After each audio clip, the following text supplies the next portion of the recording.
ঢাবির তারুণ্যের উৎসবে এক মঞ্চে জেমস আর্টসেল।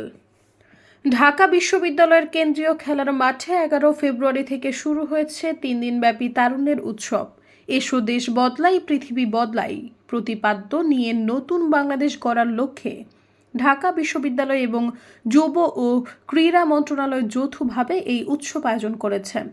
যুব ও ক্রীড়া মন্ত্রণালয় এবং স্থানীয় সরকার, পল্লী উন্নয়ন ও সমবায় মন্ত্রণালয়ের উপদেষ্টা আসিফ মাহমুদ সজীব ভুঁইয়া প্রধান অতিথি হিসেবে উৎসবের উদ্বোধন করেন। আয়োজনের শেষ দিন আগামীকাল 13 ফেব্রুয়ারি অনুষ্ঠিত হবে কনসার্ট। এতে অংশ নেবেন উপমহাদেশের বিখ্যাত রকস্টার মাহফুজ আনাম জেমস ও তার দল নগর বাউল। তাদের সঙ্গে কনসার্টে গাইবে জনপ্রিয় ব্যান্ড আর্টসেল। আয়োজকরা বিষয়টি নিশ্চিত করেছেন। তারা জানান, পুরো কনসার্টটি থাকবে উন্মুক্ত, কোনো টিকিট লাগবে না।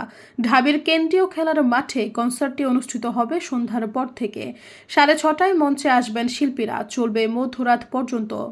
এই আয়োজন নিয়ে ঢাকা বিশ্ববিদ্যালয়ের উপাচার্য অধ্যাপক ডক্টর নিয়াজ আহমদ খান বলেন, সকলের মধ্যে ঐক্য থাকলেই সমাজ পরিবর্তন সম্ভব। দেশকে ঘিরে অনেকবার ষড়যন্ত্র হয়েছে, তারুণ্যের শক্তিকে ব্যবহার করে প্রতিবারই এদেশের মানুষ ঘুরে দাঁড়িয়েছে। দেশের ডাকে সাড়া দিয়ে তারুণ্যের সর্বজনীন শক্তি জুলাই গণ অভ্যুত্থানের মাধ্যমে জাতিকে নতুন বাংলাদেশ উপহার দিয়েছে। আমাদের আর পেছনে ফেরার সুযোগ নেই। দেশের স্বার্থে আমাদের ঐক্যবদ্ধ হওয়ার এখনই সময়। তিনি তরুণদের এই আয়োজনে অংশ নেওয়ার আহ্বান জানিয়েছেন। সৈয়দা ফারিয়া, সমযোগ।